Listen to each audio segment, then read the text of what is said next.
Dobrodošli u drugi deo videa o osnovnom obrazovanju iz ugla mame sa 4 dece. Ovo je rubrika Tražili ste i evo snimam. Neke stvari koje nisam spomenula u prvom delu, tako da ja ću odmah da počnem i krenut ću sa jednom onako po meni boom temom, a to je mobilni telefoni. Mobilni telefoni u osnovnoj školi. Oni su zabranjeni. Mobilni telefoni ne mogu da budu ni na odmoru, ni na času, apsolutno nigde. Deca mogu svoj mobilni telefon da koriste od kuće do škole i od škole do kuće. Da pozovu roditelje i za ne daj Bože, to je to. Telefoni na velikim i malim odmorima su zabranjeni. Ja ću vam samo reći situaciju koju sam ja imala kako radim u ovoj drugoj školi od sada, pošto kad sam radila, prve 2 godine sam radila u školi gde su manja deca do 5. razreda, a sad radim u toj školi gde su od predškolskog do 8. razreda i sada kažemo ta veća deca od 5. do 8. smatramo da su to već kao malo zrelija deca. Sad nije kao na Balkanu. Pretpostavljam da deca drže svoje mobilne telefone na odmorima. Ovde sam imala situacije da su se 3 devojčice u ćošku krile na odmoru i meni je to bilo sumnjivo, delovalo mi je sumnjivo dok smo bili napolje i čuvali decu, pošto nas ima nekih 10, jer je jako velika ta poljana, to školsko dvorište. I ja sam prišla, videla sam mobilni telefon, moj posao je u stvari da je uzmem taj mobilni telefon, moraju da mi ga predaju. Ja uzimam taj mobilni telefon i na kraju odmora ja idem u kancelariju, predajem mobilni telefon i devojčice su odmah dojurile, uplašene, su dojurile u kancelariju i rekli, ja molim vas vratite mi telefon i rekli su ne, roditelje zovemo da roditelj dođe po telefon. Tako da ovde ne može da se ima telefon. Što ja mislim da je stvarno super. Drugačije je za srednje škole, da se razumemo. Njima su čak ti mobilni telefoni potrebni za školu, jer su im programi i svi ti dnevnici su im vezani za taj program, tako da oni moraju da koriste mobilne telefone, ne baš u svim školama, ali eto da na početku kažem baš jednu onako boom temu, a to su korišćenje mobilnih telefona u osnovnim školama u Kanadi gde je striktno zabranjeno. Naravno, tu ima i tih vejpova i cigareta. Mislim, dešava se, ne kažem da je svuda i da je, ne znam, non stop da to ima, ali ako se to desi, to je krivično delo i tu su naravno uključeni i roditelji, suspenzija, znači ne idu u školu nekoliko dana, suspendovani su i čak je pozvan policajac na razgovor. Tako da i to je uključeno isto u to ako se desi. Eto, mislim da je ovako bila baš boom tema, a sada krenemo na neka pitanja koje vam nisam odgovorila u prvom videu, pa da počnemo. Interesantno je to što su moje deca jako brzo naučila himnu Kanade. A zašto je to tako? Svakog jutra oni pre nego što počne školski čas, ovdje duše škola počinje u 9:20, nekim školama kreće ranije. Ja mislim da ovo najkasnije što može da krene 9:20.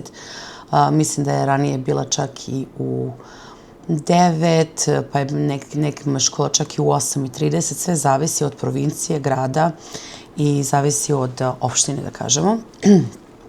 Tako da pre nego što se započne čas, cela škola ustaje na noge i peva O Canada. I zavisnosti od dana, praznika, neka se peva na engleskom, nekada se peva na francuskom, a neka čak i na indigenous jeziku.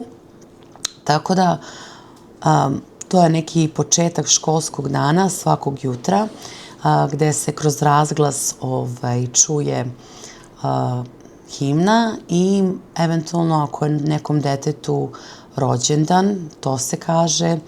Na primjer, kaže se isto da li ima neki klub taj dan, da se prosto podsjeti da ima ili možda ako je otkazan. Sad kad pričamo o klubovima, a uglavnom su to od razreda između 5. i 8. Taj period se zove ovde junior high.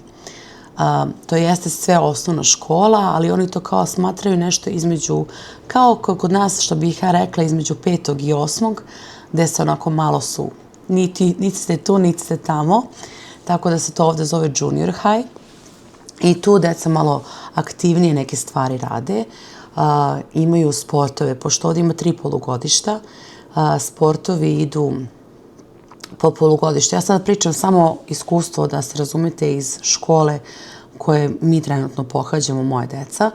Tako da ovdje u, na primjer, prvom polugodištu dajem primjer, je možda odbojka, pa onda u drugom polugodištu je košarka, pa u trećem polugodištu izaberu nešto, ne znam da li je badminton ili je, ne znam, to se zove kao leteći neki fudbal ili nešto, ali uglavnom igraju u timu, uče da igraju u timu, idu u druge škole i onda se to kao takmiče i imaju te za vreme ili ručka ili posle škole imaju treninge ili utakmice su uglavnom posle škole. Pošto su ovde škole inače zatvorene posle podne. Ovde ne postoji popodnevna nastava, samo prepodnevna nastava. Tako da ovde škole ne rade popodne. To važi i za osnovnu školu i za srednju školu. Tako da parola snađi se. Ako radite popodne, to je baš ono parola snađi se. Napomenula sam vezano za klubove kada sam rekla da se ujutro radi taj kao announcement da se to radi to preko razglasa da li nekom rođendan ima neki klub. Također imaju klubovi, na primjer, evo moja sad deca trenutno pohađaju i sad ovdje kad je ova zima, moje devojčice ne vole da izlaze napolje pošto ima taj veliki odmor od pola sata i imaju ti mali od po 15 minuta prepodne i posle podne. To je samo 15 minuta, na njih idu, ali ovo je veliki odmor od pola sata, čak i ako je napolju, ne znam, -10, one ne idu. Čak i kad je malo lepše vreme, oni ne idu, jer one koriste sve moguće klubove da idu i da se angažuju. Negde u nekom prethodnom videu sam govorila kako je Đurđa sad najmlađa krenula da štrika, tako da imaju, na primjer, klub za štrikanje. One ide, na primjer, to ne znam, dajem samo primjer. Ponedeljkom, pa onda utorkom imaju coding, to je ono za kompjutere da rade kodiranje, pa onda sredom imaju možda trening za sad trenutno košarku, pa onda, ne znam, četvrtkom će da ide možda na ne znam, hor, pa će petkom možda da izađe napolje ako nema ništa. Tako da, a ne znam, dok ova starija, ona ide, na primjer, na šivenje, je sama izabrala da idu da šiju, ona je sada 7. razred, tako da sašila neku torbicu, oni to tako uče, ali to je sve, da kažemo, neobavezno, izborno je, to ako deca žele, eto, da nauče nešto dodatno. Tako da to onako baš interesantno. Iskreno vam kažem da sam ja, da nisam u školi, ne bih ni znala da toliko toga ima. Znate kako su, ja mislim, današnja deca, ono kako je bilo u školi, super, šta ima, nema ništa. Tako da, hvala Bogu, pa to što radim u školi mogu da virnem i da vidim šta se dešava. Sad možda, evo, ovo je, na primjer, interesantno, to je što se trenutno sada dešava, na primjer, kod mlađe ćerke. Njeno odeljenje je organizovalo kao neku folkloramu u njihovom odeljenju, pošto je, naravno, ovo multikulturno društvo a oni su organizovali, vjerojatno, zašto ih ima zaista dosta, vjerojatno, iz različitih zemalja, oni su odlučili da naprave kao neku svoju folkloramu. I Đurđa je napravila potpuno jedan veliki projekat, napravila ga je sama u PowerPointu. Oni to su radili u školi, ali onda kad je došla kući, mama kaže, mogu ja da se ulogujem, ne vidim da uđem na moj mail, pošto on ima svoj mail školski i unutra je sav program, sve što su radili i kaže da vidi šta sam sve uradila. Ja sam iskreno bila oduševljena kako ona sama došla do svih tih nekih informacija koje su bile na internetu. Nije nešto pretjerano čak ni pitala, tako da sam zaista bila oduševljena. Ja ću probati možda u nekim videima ako budem uspjela da to slikam, pošto ćemo morati da idemo, da mi to možemo da vidimo kao roditelji.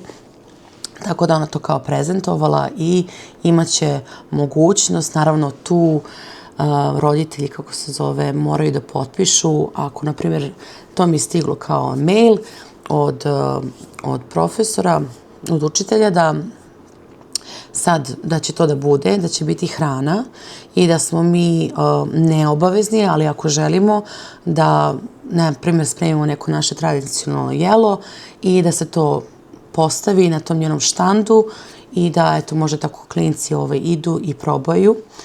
I naravno, i u tom obaveštenju maila je pisalo ako ne želim da moje dete jede bilo koju drugu kuhinju ili možda želim, ali je možda alergično, tako da mora sve to striktno da bude potpisano od strane roditelja. Tako da mi ćemo najvjerovatnije napraviti to što imamo meni to na brzinu, napravit ću, ispeći ću taj burek što imamo da kupimo, tu ćevapi, kupit ću ajvar. Ja mislim da će to da bude sasvim dovoljno. To ćemo onako malo tu da postavimo i Đurđe ima prezentaciju i vidjet će da se najvjerovatnije obuče u nošnju i to je tako da prezentuje našu zemlju, dok će druga deca prezentovati njihovu zemlju. Kad sam već spominjala te da kažemo pismene saglasnosti roditelja. Znači ovdje zaista ne može dete ni da ode ni na jedan. Kao kod nas, ja kažem kao kod nas, ja mislim da se ja sećam da je tako bilo kad sam ja bila manja, da donesemo kući papir gdje treba da roditelj da potpiše da daje dozvolu ili ne znam, da se ide na neki izlet ili nešto. Ovdje je bukvalno sve i svašta. Kao evo sad, na primjer, to da li možda želim da i moje dete jede tuđu hranu ili ne, ili ne znam, na početku školske godine, to sam htjela da napomenem, na početku školske godine mi zaista dobijemo jednu hrpu gomilu papira gde štikliramo da li želimo da naše dete bude slikano ili ne želimo da bude slikano, ili da, na primjer, može da bude fotografisano, na primjer, za školske novine, za internet i tako dalje, ali, na primjer, ne želimo da bude uključeno njihovo ime ili želimo da bude. Znači, baš onako detaljno to se potpisuje i sad toliko roditelja ima koji štikliraju da ne žele da se njihovo dete slika, tako da zato ne možete tek tako da dođete kao, na primjer, što smo bili na košarkaškoj utakmici i da krenem i da slikam ja moje dete i da ga stavim na YouTube, jer ja zaista ne znam zašto to neko drugo dete ne sme da bude eksponirano na mrežama ili ne znam ja šta, možda zaštićeno ili ne znam ja šta, tako da to mora ovdje zaista striktno da se poštuje. Na primjer, odete u park i želite da slikate svoje dete, ne možete tek tako, ako će negde tu da se mešaju i tuđa deca, onda će drugi Kanađanin ili bilo ko da se pobuni i da kaže ja vam nisam dao dozvolu da slikate moje dete. Tako da to važi i za školu, zaista su striktni što se toga tiče. Znači, niko ne sme da bude na školskom tlu, dvorištu, školskom dvorištu od 10 uveče do 6 ujutru. Može, eto, posle podne da deca dođe da se igraju na igralištu, ali ne sme dok je noć, ne sme niko tu da prolazi, da se šunja i tako dalje. Kada smo već oko tog školskog dvorišta i toga svega, znači u krugu svake škole, sad ne znam tačno da vam kažem koliko u metrima, ali da kažemo u krugu oko cele škole, kvarta, ulica, tu je ograničena, znači, brzina 30 km na sat i to je od ponedeljka do petka, od 7 ujutru do 5:30 popodne, od septembra do juna. I tu ako prekršite, kako se zove, prekoračite u stvari brzinu, tu imaju kamere. Znači, to nema šanse da vas kamera ne slika i da vam ne stigne na kućnu adresu, što je, kažem, čestitka sa fotografijom vaše registarske tablice i da kažete da morate da platite kaznu. Znači, ne možete da prekoračite ni 1 kilometar preko tih 30. Ako prođete ovaj autobus sa znakom stop, kazna je $500 i autobus vas slika kamerom tablice i gotovo. Doviđenja. Školski autobus. Ovako, znači, trenutno je stop i ne sme niko da mrdne, jer na autobusu je znak stop. Evo, sad ću da vam uvećam ovde. Ovo je kamera ovde, koja je za pozadi i napred kod vozača ima još jedna kamera koja bi vas slikala vaše registarske tablice ako prođete autobus dok deca ulaze u autobus i gori ovaj znak stop sa strane. Evo ovako. Školske autobuse, to nisam rekla u prethodnom videu, da se ne ponavljam. U školski autobusi, ja ću sada kažem ovde trenutno u Winnipegu, ali da kažemo mi smo bili i van Winnipega. Van Winnipega je bio uslov da možete da imate autobus ako ste preko 1,2 km, više od 1,2 km udaljeni od škole, da imate pravo na besplatni autobus. Ovdje gde smo mi sada u gradu, morate da budete udaljeni od škole 1,6 km, pa naviše, da biste imali pravo na besplatan autobus. Tako da nemaju svi besplatan autobus, jer ovde, ja kažem, Kanađani su to fenomenalno odradili. U krugu škola su uglavnom, ne znam, privatne kuće, ali već ovako ove stambene jedinice za iznajmljivanje su oko kilometar i nisu preko 1,6 km, znači nema šanse. Tako da mi besplatan autobus, na primjer, nemamo, ali imaju naravno ove koji su dalje, oni imaju. Sad, koliko košta taj autobus, ja ću vam reći ovde, na ovoj opštini, košta $700 godišnje. Ja sam bila jednom trenutku razmišljala čak da li da ne, ali je mnogo zaista, čak i za nas je mnogo. $700, ali to možete da platite, na primjer sad imate jedno dete i da radite i da možda ne postižete ili nešto, da nemate auto i to bi bilo, da kažemo, $70 mesečno. To se uglavnom moraju da se ispišu čekovi. Ispišu se čekovi i onda im date svih ti 10 čekova na $70, oni ih puste svakog prvog i tu nema problema. Tako da, to je, na primjer, kako je to ovde u Winnipegu, na ovoj opštini. Ne znam kako je na drugim opštinama, iskreno. Ali Uroš, ako ste vidjeli naravno isto nekih prethodnim videima, Uroš ima autobus, ali njegov autobus je besplatan na osnovu njegove dijagnoze. Deca koje imaju posebne potrebe, da kažem, znači imamo u zgradi isto jednog mnogo divnog dečaka, on ima Downov sindrom i Uroša i autobus dolazi po njih dvoje svako jutro i dovoze ih kući. Tako da, samo eto na osnovu te dijagnoze, meni je to olakšalo mnogo. Ja sam mogla da imam i ranije autobus, ali pošto je jedna ćerka već išla u školu, zašto sad je njega da stavljam na autobus, a nju da vozim posebno, a opet dolazim tamo, tako da sam rekla to je sve okej, ne mora. Tako da od ove godine on ide u tu jednu školu, a ja njih dve vozim u drugu školu. Tako da imam 4 dece i 3 različite škole. Eto. Deca, na primjer, idu ovde i biciklom, naravno. Sad ću vam staviti i sliku da vidite. Mislim, slikala sam eto ispred te škole. Ima zaista dosta bicikla. I naravno, bitno je da dete, ako ide biciklom, da ima kacigu. To je zaista obavezno da ima kacigu. Tako da, eto, to je jedan isto od interesantnih prevoznih sredstva. Ovde se čak i zimi čiste te biciklističke staze kuda idu bicikli, da to bude prohodno, iako je zima. Tako samo trebate imati dobre gume. Ja moj djeci ne dajem da voze biciklu po ovoj zimi, zaista nema potrebe. Kada krene ovako neko lepše vreme, onda već u grupiti sa ostalom djecom iz zgrade krenu da šetaju idu zajedno i to mi je sasvim dovoljno. Neko me pitao isto šta ako ja sad radim duže, a škola, na primjer, radi do 4. Sad, daycare posle ili prepodne škole. I to, na primjer, kada deca ne idu taj dan u školu, na primjer, je neki školski dan, kada oni imaju neka,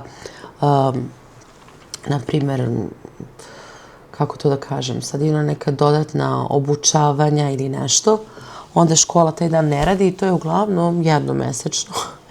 I tako da taj dan dete koji ide u taj, ja ću da kažem daycare, ne znam kako drugačije da ga nazovem, ono ide tad u daycare, iako škole nema. Tako da ono ceo dan tamo dok su roditelji na poslu. Plaća se, zaista ne znam koliko. Znam da ljudi koji imaju mali prihod, oni plaćaju zaista nešto minimalno, ali moraju da imaju neki određeni fond dana koliko moraju da idu, jer ako prekorače to da ne idu često, onda mora da plate punu cenu i neće dobiti taj kao popust. Tako da to je jedino što sam čula od ove Kanađanka ovde što im deca idu u taj daycare. Tako da to je do 12. godine. Sad posle toga već mogu da šetaju sami, da idu, tako da je to sasvim okej. Da, zaboravila sam da vam dodam isto, na primjer, u većim razredima, između 5. i 8. razreda, tada deca dobijaju te, ja ću kažem, loker ili ormariće, one metalne, njih dobijaju i dobijaju katanac. Ili neka dele sa, na primjer, dobrim drugom ili drugaricom, podele taj jedan ormarić i samo njih dvoje mogu da znaju kombinaciju tog katanca. Da kažem katanac, jeste katanac. Tako da oni već od ranih dana, od 5. razreda, oni već moraju da znaju to. Naravno, unutra ne sme da se stavlja nikakva hrana, pošto deca to naravno i zaborave, tako da te neke stvari imaju oni svoj spisak šta se treba tu da, kako treba tu da se održava.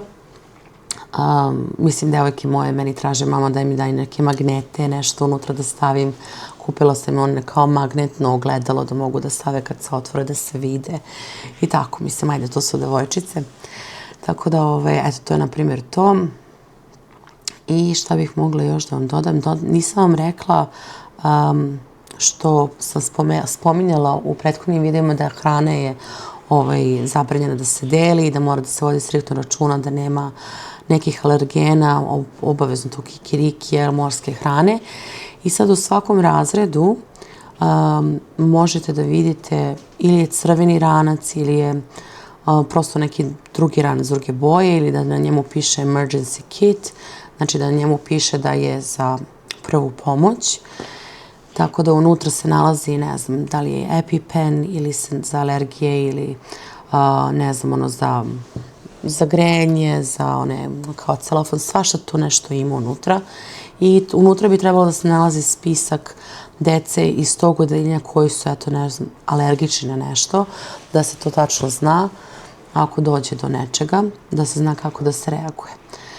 Eto, ja mislim da sam vam još malo dočarala osnovnu školu i planiram da pravim, to je sigurno, znači evo sad ovim videom potvrđujem da ću napraviti video koji je za srednju školu i koji je zaista po meni jako interesantan i ne bih da ga pravim iz 2 dela kao što sam napravila ove što sam eto možda neke stvari izostavila. Želim da ga napravim zaista da bude u celosti jer zaista ima nekih jako interesantnih stvari koji bi bilo onako lepo da se kažu da prosto eto da nije to sve tako možda srednja škola, engleski, učenje ili nešto. Po meni je jako, jako interesantno. Čak kažemo što nisam imala ja takvu srednju školu. Sad bi pitala sam čak i ovdje tu direktorku, mogu ja da dođem u srednju školu? Ona je rekla ne, samo do 21 godine. Rekao, tako da mnogo je interesantno i imat ću dosta nekog video materijala, više nego sad i prethodni put da vam ubacim u taj video, zahvaljujući na mojoj drugarici. Tako da, Nadam se da će vam se dopasti i taj video i da vam se isto zaista dopao i ovaj video i da su vam bile onako interesantne i korisne ove informacije, da li dolazili ili ne dolazili. Eto, prosto da znate kako to ovde funkcioniše. I ovo je alarm meni da trebam da krenem, uskoro da se spremam i da čekam Uroša na autobus.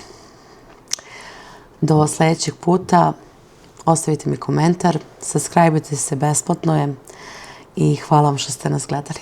Do sledećeg puta. Ćao! Srpski koreni Canadian life, like, share, subscribe.